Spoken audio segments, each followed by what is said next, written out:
Your support, finding honest Native-centered news is not easy.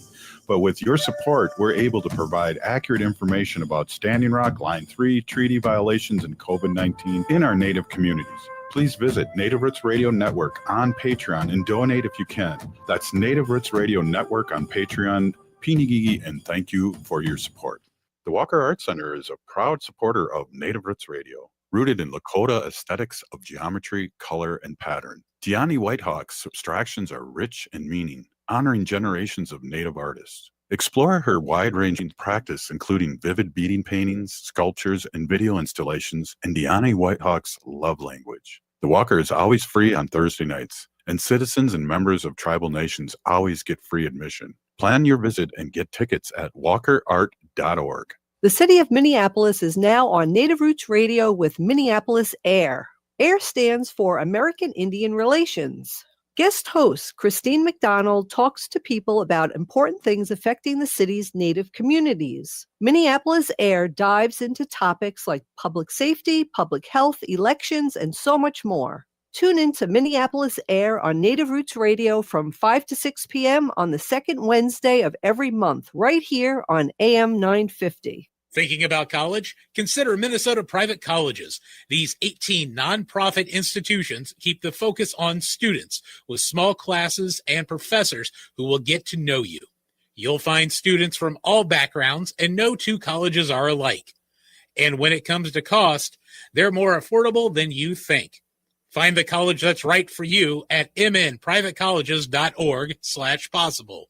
That's mnprivatecolleges.org/possible. The Walker Art Center is a proud supporter of Native Roots Radio. Visit Deani Whitehawk, Love Language, an exhibition that celebrates the Sichangu Lakota artist. The exhibition celebrating Whitehawk closes on February 15th, centered on connection between one another, past and present, earth and sky, and traditions of Lakota abstraction. Love Language is a sweeping survey of Whitehawk's work. The Walker is always free on Thursday nights, and citizens and members of tribal nations always get free admission. More info at walkerart.org. With your AM 950 weather, I'm Patrick Lilia. Tonight, clearing skies with a low of 3 above, then Tuesday, sunshine with a high of 17. Maverick's Real Roast Beef has the best roast beef sandwiches in the Twin Cities, but don't miss out on the chicken, fish, brisket, Philly steak, and more. Maverick's is located in Roseville on Lexington Avenue, 1 mile south of Highway 36. Visit mavericksbeef.com. Portions of Native Roots Radio may be pre-recorded. It's a good day to be indigenous. Get up, stand up. They are going to become more brutal. Couldn't cut, hitting cut again. Because all the hippies were trying to be Indians anyway. They're going to become more repressive because it's a matter of dollars and their illusionary concepts of power. Hey, Victor. We must live in balance with the earth. And also with recent happenings at Wounded Knee. I am awake. Welcome to Native Roots Radio presents I'm Awake, and I'm your host, Wakanja Hade. Hey, Kadagi to all my friends and relatives in 4 directions. You are listening to Native Roots Radio presents I'm Awake, and I'm your host, Robert Pilot. Hey, we discuss local, national, Native news and events. And as you know, Native issues are human issues, and human issues are Native issues. Hey, we have our friend Dr. Stately on. Dr. Stately, great to see you. Before we get into our dance and groove here, we have an update from our good friend, the Lieutenant Governor. Why don't we take a listen to our friend Peggy Flanagan, the Lieutenant Governor of the great state of Minnesota.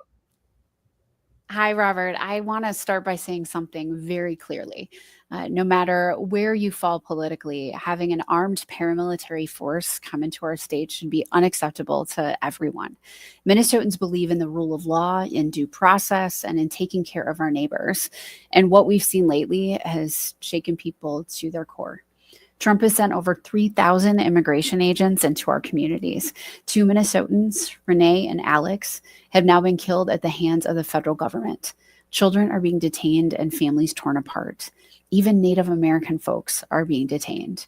You know, we've been here since time immemorial, and there is no one who's been on this land longer than us. It's racial profiling, plain and simple. And to Indian country, keep taking care of each other, protecting each other, and continuing to have each other's backs, because I am with you. What we're going through right now is incredibly hard, but what gives me hope is that even in the face of violence, Minnesotans are showing up with unwavering strength, resilience, and a deep love for one another. All across the state, we are seeing people take action through nonviolent resistance, peaceful protests, people bringing groceries to their neighbors, wearing whistles, using their phones to be constitutional observers, showing up in red shawls and jingle dresses at the memorial site for Alex Preddy, showing up for one another. Because that's who we are. We speak up for our neighbors. We care about each other, and we are going to keep doing exactly that. And I want to be extremely clear that ICE is out of control and beyond fixing. We have to completely rip it apart and start over and reimagine how immigration enforcement works in this country. We can have a secure border and immigration enforcement without abandoning due process or human dignity. Those values are not in conflict. We can have an immigration system that is humane, effective, and consistent with our constitutional values. Now, while what's happening with ICE is front and center for a lot of Minnesotans, it's not the only thing that we're dealing with. And across the state, I know that people are feeling squeezed. They want to be able to afford the lives that they're working so hard to build. Donald Trump was right about one thing. He said that people feel like the system is rigged. But here's what he won't tell you. The people rigging the system are the ones who are in charge right now, working for billionaires, corporations, and their wealthy friends, and not for working families. And for me, this isn't abstract. My story is a Minnesota story. When I was young, I felt like the bottom could fall out at any moment. We relied on Section 8 to pay the rent. SNAP, what we used to call food stamps back in the day, is what kept food on the table. And I was that kid with the different colored lunch ticket. I carried a box of commodity cheese under my arm like a football. We were poor in money, but rich in cheese. And I am alive today because of Medicaid or medical assistance. I had severe asthma as a kid, and there were times when I was in the hospital more than I was in school. And I remember watching my mom who worked so hard. She walked across the stage at St. Kate's University in her blue cap and gown after earning her phlebotomy certificate. And it felt like I was walking across that stage with her. Those investments didn't just change my family's life. They're the reason that I'm here today. And I'm trying to do everything I can to pay that back and pay that forward through public service. That's why I get frustrated when Democrats play defense, when we're nibbling around the edges, when we send sternly worded letters instead of actually doing something. Minnesotans will tell you exactly what they need if you're willing to listen. I helped lead the fight to raise the minimum wage in this state and index it to inflation. People said it was too much. But what we were supposed to do, come back every few years while families kept falling further behind. Meanwhile, in Washington, the minimum wage has been stuck at $7.25 for more than 16 years, and that's unacceptable. I helped organize for paid family and medical leave. It took years to get it done, but we did it, and it just went into effect, and that tells me something important. You get what you organize for. The same is true for Social Security and for Medicare, big ideas that felt impossible until people demanded them. Today, people are telling me about $15,000 deductibles for their health care. I talked to a nurse practitioner in Detroit Lakes who can't find a health plan with a deductible under $10,000. That's what's too much, not Medicare for all. And when I talk about Medicare for all in Greater Minnesota, people get it because they're already paying the price for a broken system. Childcare is another one. The biggest raise I ever received was when my daughter started all-day kindergarten and I stopped paying for full-time childcare. Parents are driving hours just to find care. Childcare isn't a luxury. It is the backbone of our economy. Housing too. Wall Street is buying up homes, driving up rent, locking people out of home ownership, and enough is enough. We need to build more housing, and we can pay for it by rolling back those big tax cuts for the wealthiest people who never needed them in the first place. And here's what all of these things have in common. Someone is benefiting from things being exactly the way they are today. And it's not you and it's not me. Right now, Trump and the Republicans want us fighting over scraps while billionaires take the whole pie. And I am not interested in that. And that's why I'm not taking a dime of corporate PAC money. And I'm the only candidate in this race making that commitment. You can't say you're going to regulate corporations with one hand while taking their money with the other. Minnesotans are smarter than that. I mean, does it mean that I have to hustle a little bit more? Absolutely. But my mom, who we lost in 2022, used to say, Peggy, it's good work if you can get it. And she was right. And before I go, I want to share some exciting news that I was just endorsed by our U.S. Senator Tina Smith.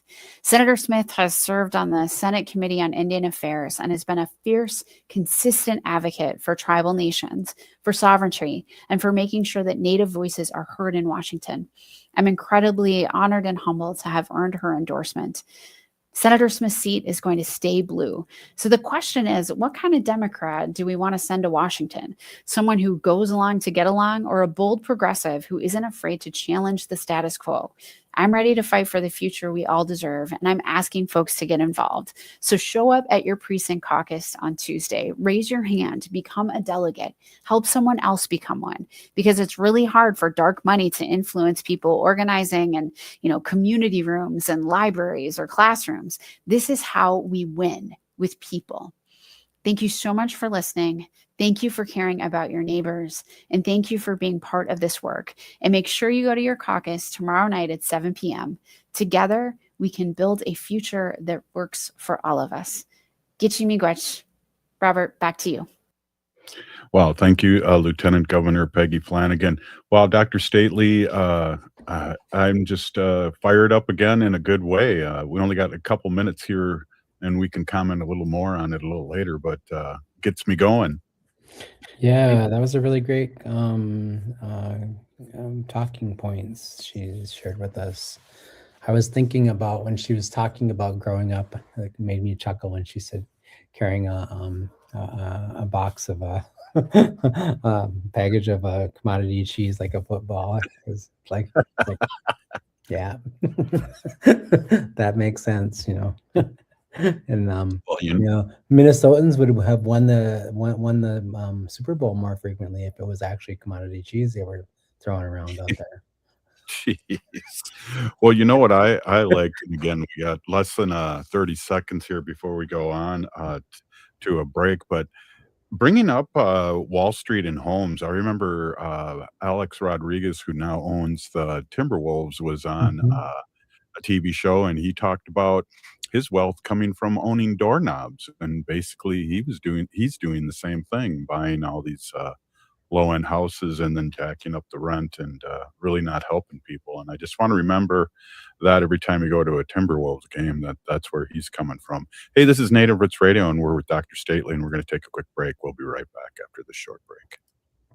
The Walker Arts Center is a proud supporter of Native Roots Radio. Visit Diani Whitehawk, Love Language, an exhibition that celebrates the Sichangu Lakota artist, centered on connection between one another, past and present, earth and sky, and traditions of Lakota abstraction. Love Language is a sweeping survey of Whitehawk's work. The Walker is always free on Thursday nights, and citizens and members of tribal nations always get free admission. More info at walkerart.org.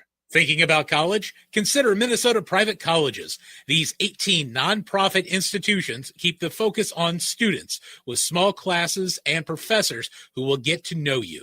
You'll find students from all backgrounds, and no two colleges are alike. And when it comes to cost, they're more affordable than you think. Find the college that's right for you at mnprivatecolleges.org/possible. That's mnprivatecolleges.org/possible. The city of Minneapolis is now on Native Roots Radio with Minneapolis AIR. AIR stands for American Indian Relations.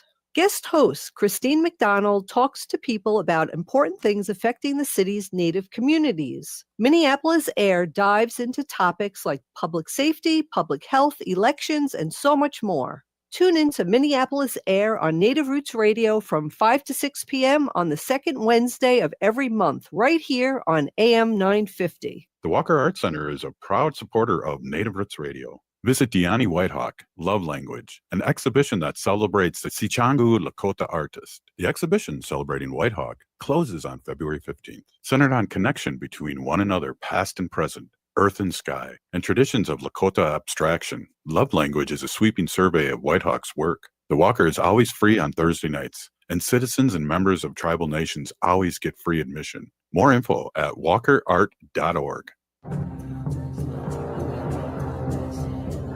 I'm I'm Lieutenant Governor Peggy Flanagan, and I want to be your next United States Senator, and you are listening to Native Roots Radio. Welcome back to Native Roots Radio presents I'm Awake, and this is Robert. Hey, I am here with our friend Dr. Stately, CEO of Native American Community Clinic here in Minneapolis in the Twin Cities. And I just got one of the things I want to just bring up real quick, Dr. Stately, is everybody needs to go out and caucus. And Wendy and I will be at our caucus tomorrow. And, it's really great to see the Lieutenant Governor get all these endorsements. And also it gives me a pause to remember, Bernie Sanders not taking the money from corporate and averaging $26.50 per money. And Wendy and I, whenever we'd see Bernie on TV or anything, we'd give him $26. And so that's great that Peggy, the Lieutenant Governor, is doing the same thing. Yeah, no, absolutely. I mean, I love that she's not taking corporate PAC money at all, and and it is true. She is working hard to build her coalition and to build her support, and she's got great support across the state, not just in tribal communities, but all across the state because of the work she does. She goes into communities. She has conversations with people who are hardworking and who are, so I think that she's doing really well. I was just talking about caucusing this morning with my sister, asking her if she's going to go to her caucus meetings tomorrow. I would imagine that, like, when I go to my caucus meeting tomorrow evening, that I'm sure that a significant number of the Democrats in the Prior Lake area are going to be wanting to advocate for Angie Craig. Just been our representative for a number of years now in that area. But I'm going to do my best to advocate that people consider the Lieutenant Governor. I think that I don't really have a significant eye on what Angie Craig has done for our community specifically. I know she's done some things, but I don't think she's done a significant amount of work. Certainly nothing on the scale of what the Lieutenant Governor has done for us. Anyway. Yeah, you say that nicely. I've been talking about the last couple of weeks. It's kind of got me in trouble. But voting for ICE just a year ago. If you look at her YouTube videos, she was really down on Biden and getting him out of the race and squawking about that. And really, we don't need people that work the middle of the road. We need our progressive and democratic people to really fight for us. We need people who will actually take a stand, right? So we've seen what happens with when we compromise. So anyway. Did you check out the Grammys at all last night? I did not, actually. I didn't. What was I doing last night? I think I was cooking for my kids. Yes. And then I was working on my Bush Fellowship report, which was due yesterday. So I finished that before the end of the evening. And I was also just doing stuff. I forgot the Grammys were on.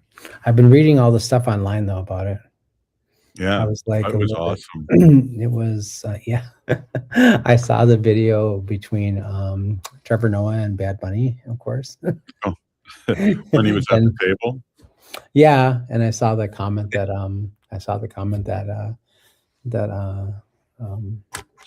what's her name made about Billie Eilish. No, not Billie Eilish. Billie Eilish. But no, Lady Gaga said, like, I wonder if they're gonna kiss, because in one moment their faces were so close to each other, and people have been saying like Trevor Noah's gay. I think Nicki Minaj said something about him being gay, like in her comments on Facebook and shit like that. So she's Anyway, we can talk about Nicki Minaj another time. But I deleted her off all of my Apple Music. I deleted all her music off my stuff. So which Yeah. sadly she has a song where I think she sings along with SZA and also Doja Cat, but I'm like, oh, she's got to go. Sorry. Yeah. Well, with AI, you could probably sing it now and play it back, and you wouldn't have to give her any Probably credit. better than her. Probably better than Yeah. But Well, I don't have the backside that she has. I'd have to, yeah. I almost said something, but I'm not gonna. I'm gonna move on and talk about Billie Eilish saying we're all on stolen land. Nobody's illegal on stolen land, and I thought, right on, youngster. And then there was a lot of bleeped out bleep ice, and I like to see that. Of course you do. So yeah, I mean, I'd say that too. Get ready to bleep. No, I'm just kidding. Yeah, Patrick, get ready. He's going. He's going for it. No, Now, but if I you were mean, I Bobby think, Wilson, I'd be worried. yeah. But I'm thinking, you told me one time that me and Bobby Wilson are the two that are the closest to swearing on your show. So I don't know. I'm blaming it on my elderhood. Like I just forget. I forget that I'm not supposed to do that. So anyway, It's hilarious. I think last week you did swear on the show. I did. It's true. I did. I was pissed Well, though. Like that was right after Alex was murdered. So it's just like that was Yes. the challenge. And it was like, think about it. It was just only a week ago, a little over a week ago that he was murdered. And it feels like so much has happened since then, And I read that. I don't know. Did you read the New York Times front page piece? No. Yeah. So they had a whole, thing on the impact that ICE was having on Minnesota's indigenous community. Sophie Watts, who is the daughter of a friend of mine and a tribal member at Shakopee, Lori Watts, and her husband was one of the Native people over the last several weeks that was pulled into ICE detention by ICE officers. She was protesting. She's a student at the University of Minnesota, and she was protesting, practicing her civil rights, right, and to have peaceful protests. And they smashed out her windows and dragged her out of her car and detained her. But I think one of the things it's a really beautiful piece that was on the cover, the front page of the New York Times on Saturday morning or Friday morning. I think it's Friday morning, actually. So pretty remarkable. And Minnesota is all over the country. I have friends I lived in California for 18 years. I lived in Seattle for 5. I've traveled all over the world and all over the United States and worked in all these different places as consultants and stuff. But I have friends all over the world who are all calling me and just telling me like how, amazed and how proud they are, or how supportive they are about the work that we're doing here in Minnesota to sort of, to push back on, this is imperialism. This is imperialism, what modern day imperialism looks like, right? And my comments back to people are all the time is like, Minneapolis, at least for the Native community specifically, but I think it's true of a lot of other communities. I mean, I think that we were one of the early sort of groundbreaking for all kinds of things. A lot of the movement around gay and lesbian rights and trans rights started here as well, not just That's right. Not on the coast necessarily. And I remember when I was a little gay boy growing up in Minneapolis that there weren't a lot of places around. There was no place closer than Los Angeles or New York that was having a gay pride when we were having them. So that was pretty remarkable. So it's just like my family. I come from my mother was part of the my mother and my extended family through my father. My mother's relationships and marriages were all part of that group of people who helped us create AIM, and that that warrior spirit and that dissident and spirit is in my blood. So I haven't been out protesting a whole lot with the ICE situation over the last couple of weeks.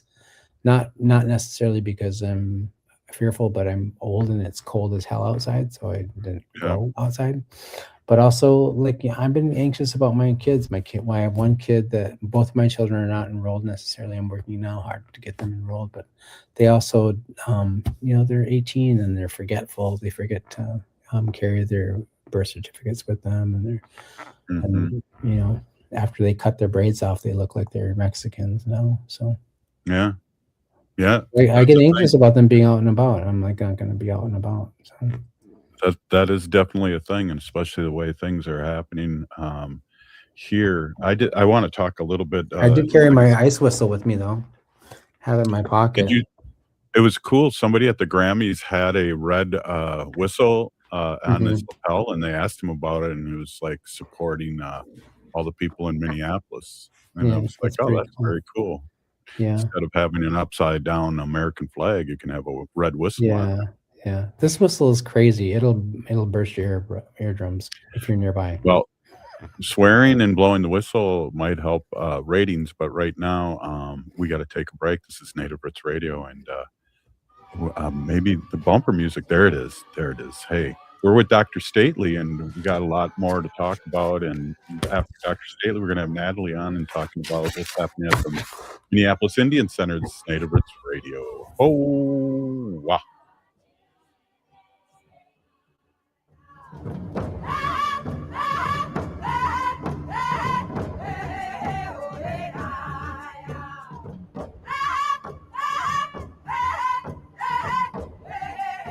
The Walker Art Center is a proud supporter of Native Roots Radio, rooted in Lakota aesthetics of geometry, color, and pattern. Deani Whitehawk's abstractions are rich in meaning, honoring generations of Native artists. Explore her wide-ranging practice, including vivid beading paintings, sculptures, and video installations in Deani Whitehawk's love language. The Walker is always free on Thursday nights, and citizens and members of tribal nations always get free admission. Plan your visit and get tickets at walkerart.org. The city of Minneapolis is now on Native Roots Radio with Minneapolis AIR.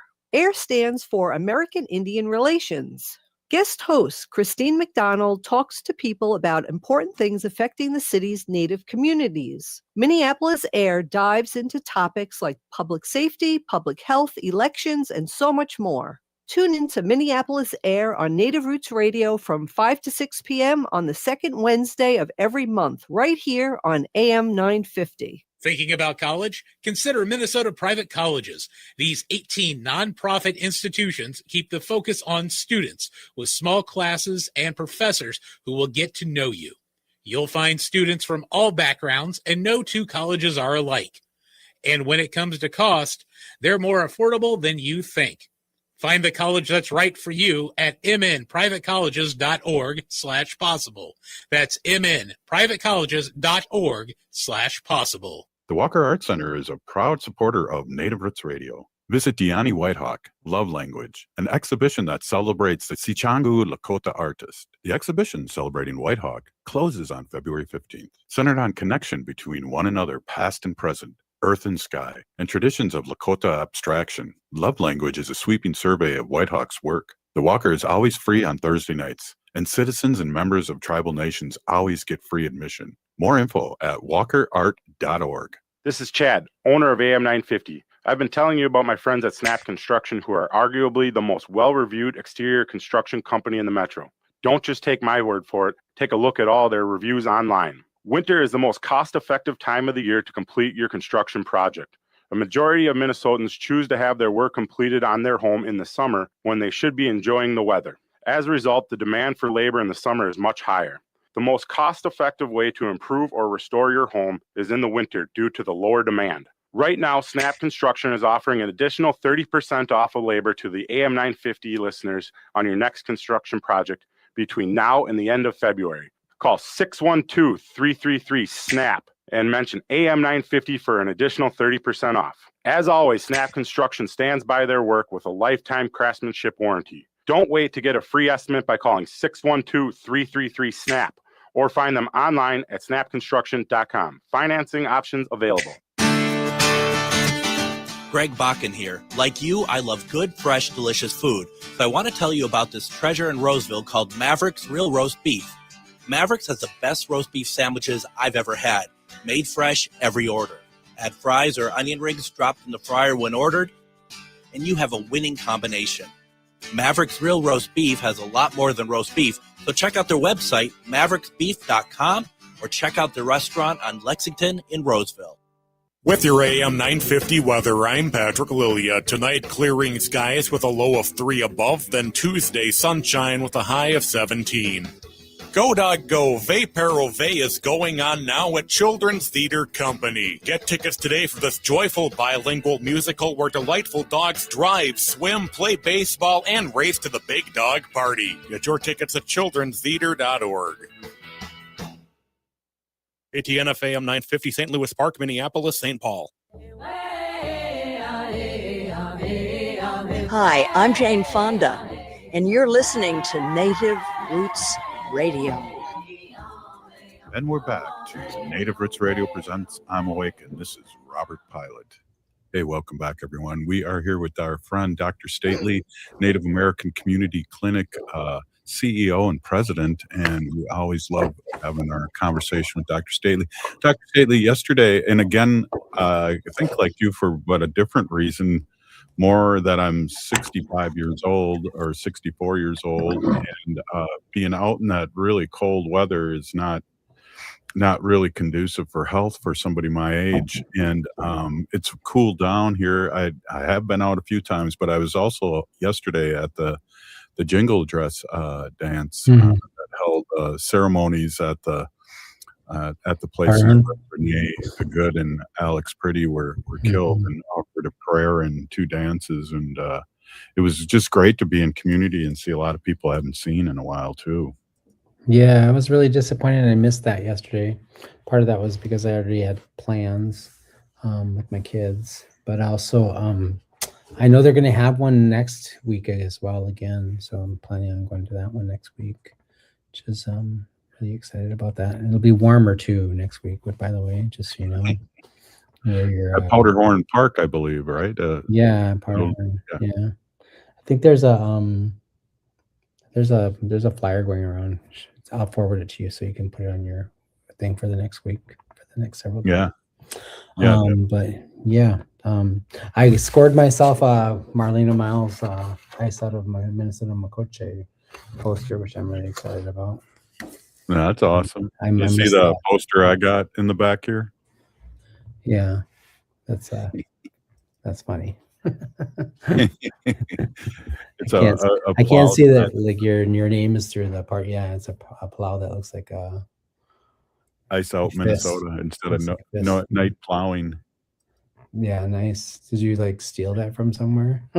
Yeah, you can see it's ripped at Minneapolis American Indian Center. They had 2 of them, and they said I could have one, but boy, they really taped that baby on the door, so I ripped it. But it looks good on the radio.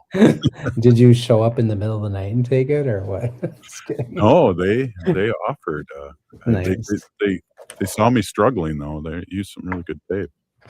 Wow. Brian and those guys. Must have been that, what do you call it, tape? Gorilla tape. Anyway, yeah.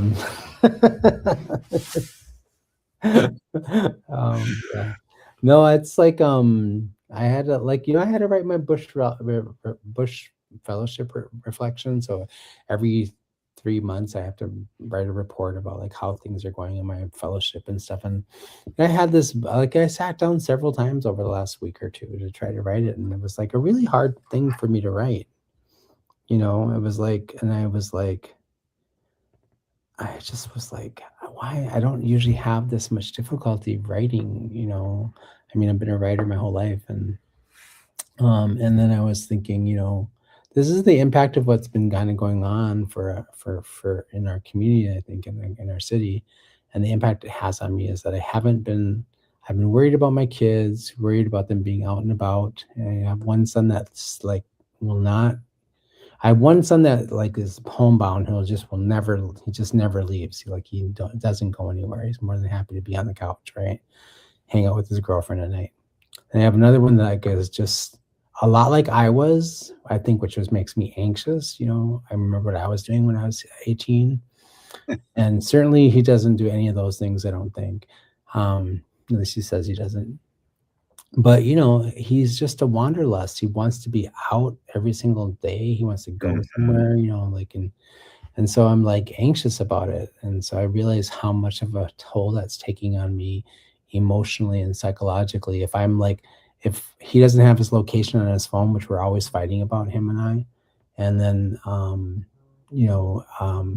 if he says he's going to be home at like midnight and it's 1:00 or 1:30 and he hasn't gotten home yet, like my anxiety level is so high that I can't go to sleep. So it's like this whole situation takes up so much space in my head and in my body, right? We're ending early tonight because I'm going to go and see my Reiki practitioner because I need some self-care. I need somebody to kind of regulate this nervous system that I have that is just kind of chaotic and going all over the place. But I had to sit down last night and really spend a lot of time focusing on, you know, what I was going to say in this Bush report. And so I just thought, like, I'm going to just talk about where I'm at right now, which is the place where I'm at right now is like, this is taking up a lot of my space, my mental and emotional space. And I don't have a lot of bandwidth for anything else. Right. So. Yeah, it really affects certain people a certain way. I know, like, we have, for our little puppy, we have one of these little, radar things that you could maybe sew in his jacket and know where he is all the time. There's an app, and I think it's only like $20. I'll send you the link. I was gonna just slip an Apple, what do you call it thing? Apple AirTag in his yeah. like sew it into like a pair of jeans or something like that, or just drop one in. Because he has an iPhone, so I'll always know, like, you know. But if he's anything like me at his age, I wear the same jacket all the time. So it's just, hey, let's put that in the. That's what I could do. That right in there. He's a teenager. I could put it in his underwear. He doesn't change that except once every couple of weeks. Well, I don't think in the 70s we wore underwear, did we? I can't remember. That was I don't remember. That was a long time ago. Yeah. Your audience is like, wow, that really turned south fast. Anyway, what else is on? NPR, right? Yeah. I was gonna say that so one of the things I wanted to, and I'll circle back with you at some point in time and touch bases with you about this. I'll get a little bit more information about this, but I got a disturbing email this morning from some folks. There was like this last weekend, there was a significant spike in overdose, non-fatal overdoses, and most of them were non-fatal, but significant spike. Like, we haven't had this many overdoses in the 55404 zip code for a really long time. We've worked really, really hard.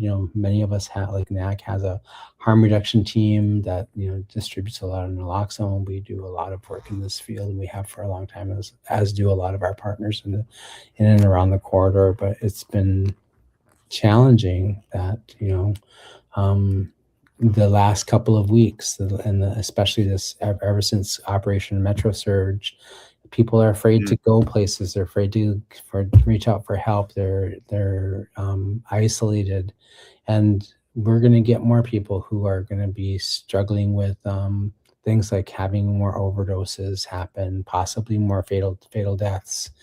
Last week, we had Sarah and Nicole Mason on, and talking. Thank you. By talking about, like, the impact that this is having on our unsheltered people. This, they're kind of like the forgotten ones, right?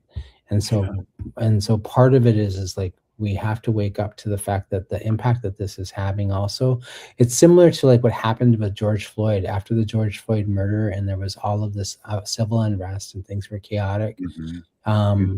We saw a big spike in opioid overdoses and deaths because of all of the the pharmacies in South Minneapolis and around the area got burned down, and so people couldn't get access to care. They couldn't get access to their naloxone, or they couldn't get access to buprenorphine if that's where they had to pick it up, right? They had prescriptions there, and so what we saw, and we're going to see that again now with the chaos that's happening in our community now.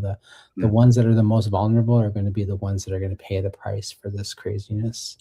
And so just want to remind everybody, like, it's cold out at night. It's very, very cold. Places like MIWC and other places are looking for people to donate used blankets or in good condition, clean, wash them before you bring them over there. Don't bring your, right. You specifically don't bring your bed bugs there or anything else like that. But these are things we need to do for our relatives because there's no other place that's going to do it, right? And so, but we have to pay attention. If you see people on the street that look like they're nodding out, make sure that they're okay. Call the 911 and get an emergency responder over there. As rapidly as you can, if you yourself don't carry naloxone in your car or on your person. But these are things that I think we had something like 15 or 17 overdoses this last weekend, which is significantly higher than it's been in a while. Wow, I appreciate that update too. And I just to give a shout out too, I wonder if you could talk a little bit about how people can help out with Ruth Anna's Minnesota Indian Women's Resource Center. I think it's easily found, right? Yeah, absolutely. So Minnesota Indian Resource Center has been around for more than 50 years. It was an institution that was created, over half a decade ago. When my mother was a young mother, and I know that she got a lot of support from them as we were growing up as kids. But also, I think one of the things I would say is they need a lot of support. MIWC got transformed a lot of their housing units above their administrative offices and their community offices, or community space, to provide housing. She opened up a lot of those beds and those spaces for people who are living unsheltered and unhoused. They need support. You can show up at MIWC any night of the week, and they'll have a fire outside. They'll have, they have lately this last couple of weeks during the extreme cold, they've been having warming shelters for people to come inside, get in and out of the cold, warm up, have some food, have something hot to drink. NAC and our outreach team and our medical team have been partnering with them for a while now and providing some care and services over there as much as we possibly can. And they're a great partner. They've been a great partner for a number of years now, and they're doing really important work. And I know there's been some stuff happening on Facebook and other socials about that. I think from my perspective, that's that's the lateral violence that we do within our own community when we don't like a thing of how somebody operates or a decision people have to make. But when you're in a leadership position, and I have a lot of sympathy for her, empathy for her. It's hard to be in a leadership position because you have to make really hard decisions, but you also have to make sure that people are held accountable for things. So. Absolutely. Hey, Dr. Stately, maybe I can get you on for a segment or two later on this week. Really got more to talk about, and congratulate you too to walk by your beautiful building. That's just unbelievable. It's going to be so building. Great. Hey, thank you. Wow. He did a little Trump there. That was interesting. Hey, this is Native Roots Radio. And back after this short break. Please stay with us. Thanks, Dr. Stately. You go up, man. The Walker Arts Center is a proud supporter of Native Roots Radio. Visit Deani Whitehawk, Love Language, an exhibition that celebrates the Sichangu Lakota artist, centered on connection between one another, past and present, earth and sky, and traditions of Lakota abstraction. Love Language is a sweeping survey of Whitehawk's work. The Walker is always free on Thursday nights. and citizens and members of tribal nations always get free admission. More info at walkerart.org. The city of Minneapolis is now on Native Roots Radio with Minneapolis AIR. AIR stands for American Indian Relations. Guest host Christine McDonald talks to people about important things affecting the city's Native communities. Minneapolis AIR dives into topics like public safety, public health, elections, and so much more. Tune in to Minneapolis AIR on Native Roots Radio from 5 to 6 p.m. on the second Wednesday of every month, right here on AM 950. Thinking about college? Consider Minnesota private colleges. These 18 nonprofit institutions keep the focus on students with small classes and professors who will get to know you. You'll find students from all backgrounds, and no two colleges are alike. And when it comes to cost, they're more affordable than you think. Find the college that's right for you at mnprivatecolleges.org/possible. That's mnprivatecolleges.org/possible. The Walker Art Center is a proud supporter of Native Roots Radio. Visit Deani Whitehawk, Love Language, an exhibition that celebrates the Sichangu Lakota artist. The exhibition celebrating Whitehawk closes on February 15th, centered on connection between one another, past and present, earth and sky, and traditions of Lakota abstraction. Love Language is a sweeping survey of Whitehawk's work. The Walker is always free on Thursday nights, and citizens and members of tribal nations always get free admission. More info at walkerart.org. Hi, this is Representative Sharice Davids from Kansas. I'm Ho Chunk, and you're listening to Native Roots Radio. And we're back to Native Roots Radio presents I'm Awake, and this is Robert Pilot. Hey, welcome back, everyone. This is Robert Pilot. Hey, we are with our friend Natalie, and Natalie is with the Minneapolis American Indian Center. And Natalie, I haven't seen you in a while, but my goodness, you guys are busy at the center and really supporting community, and just a big peeny gigi. Thank you for coming on and checking in with us.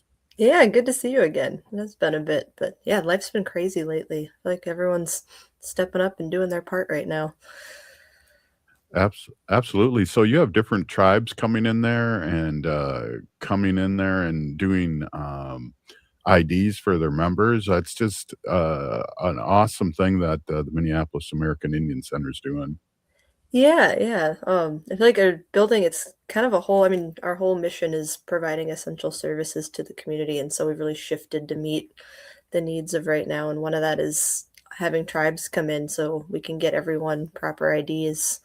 Because I mean, so many people, it's like you have to go to your reservation and it might be far away and it's hard to get over there. And so a lot of the tribes are coming in to the center, and a lot of times it's free to get your ID now, and they're setting up camp at the center. So yeah, I think we've got, who's coming this week? We got White Earth next week, Crow Creek, Lower Brule. But yeah, we've just had a ton of tribes coming in just to make sure everyone's got proper IDs on them so they can carry them around and be protected, or at least be able to show it if there's any ICE activity.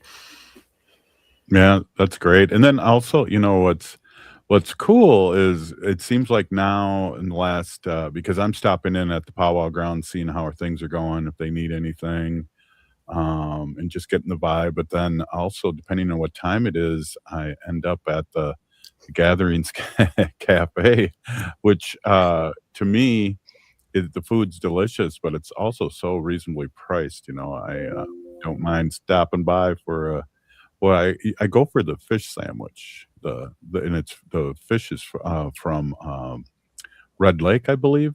Yep, it's Red Lake Walleye. Yeah. I think we got to get you a booth there, Robert. You got to have like your own little seat. So you're there enough. Yeah, exactly. But heck, I'm just telling everyone it's so reasonable. I also saw too that the gym's closed, but I don't know if I had a dream or if I saw something online that there was all this new equipment that was coming in. Was I dreaming, or did I see that? Oh yeah. So we closed the fitness center back in December. We did a giant revamp, and so we actually opened this Wednesday. So we'll be open Monday through Friday, 8 to 5 in the fitness center. But yeah, we got all new equipment, and we've had some of our staff are really great artists, so they painted a big mural in there. It looks completely different in the fitness center. We got new equipment, new weights, stair stepper that looks really cool, and a bunch of other new stuff. So yeah, starting this Wednesday, we'll be open again, which is good because I know, especially in the winter time and with everything going on, people are wanting to get moving and be active, and it'll still be free for the community. We are going to have people re-register, just so we're going to update our database and make sure everyone's signed up to participate. But yeah, we'll be back up and at it starting Wednesday.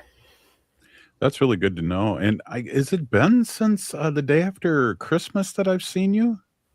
I Is that think the last so. time I've It might seen have you? been, it might have been 2025. It's been a bit. That's It was like crazy. a Well, let lifetime me ago. let me ask you something. I did not know you were a runner, and you ran with people from Fort Snelling to Mankato. Oh yeah, the Dakota 38+2 run. Yeah. Which that was very powerful. Everyone kind of takes a segment and supports each other and runs through the night. And it was cool seeing you in the morning. I feel like I was exhausted and you were like amped up and cheering everybody on and like keeping people's spirits up, even though everyone was like half asleep at that point. So It was amazing. I go down there every year to start the year off, and it's just amazing to remember that because down in that area is where Ho Chunks were, and so that's our area down there. So it's great to go down there and witness all the people that still remember and want to remember, and then also do what you did, and that's the horses were there, and also you guys did the run. And there's many times that started from Fort Snelling that I've been there for the ceremony before you guys ran.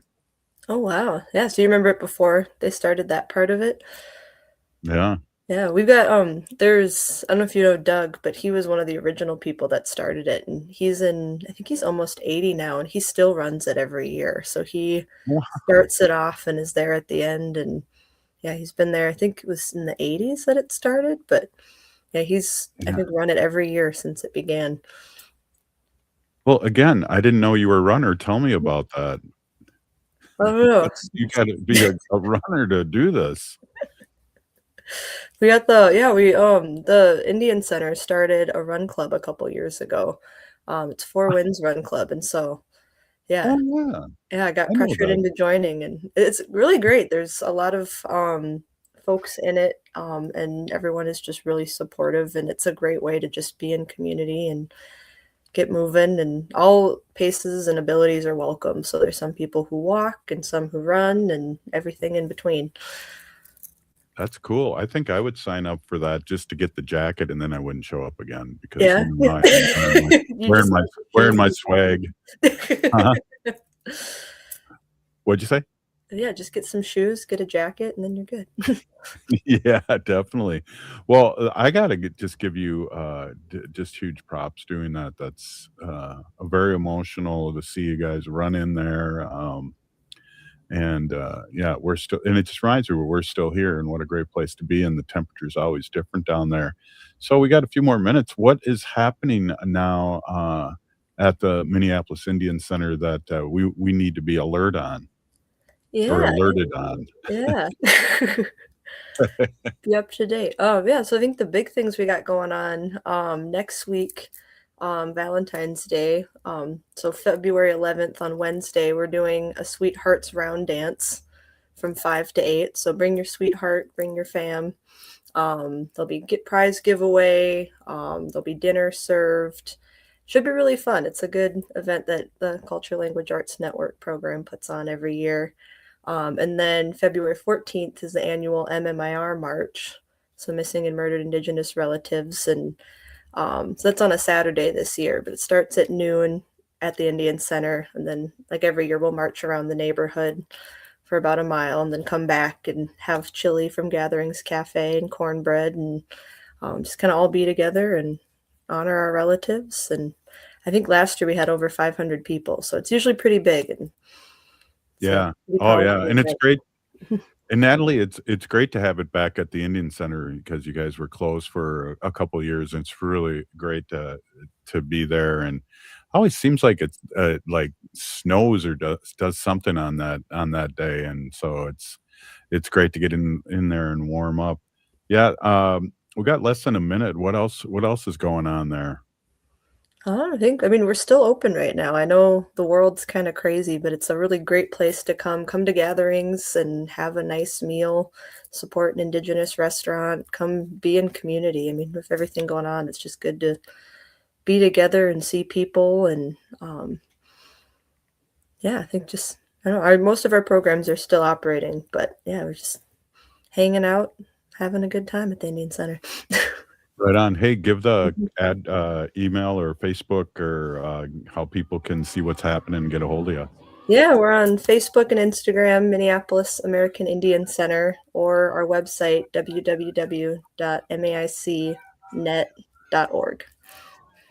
Natalie, thank you so much for stopping in, and we gotta see each other more often. It's great talking to you. I can't believe it's been a month. Jeez. Right. Great talking to you too, Robert. Right on. Hey, if you're listening to the show, you are part of the you are part of the resistance. From Chief Plenty Coops, the ground in which we stand on. It's sacred ground. It's the blood of our ancestors. We need to resist, divest, and join a group run for office and go to the caucus. We'll see you tomorrow. The city of Minneapolis is now on Native Roots Radio with Minneapolis Air.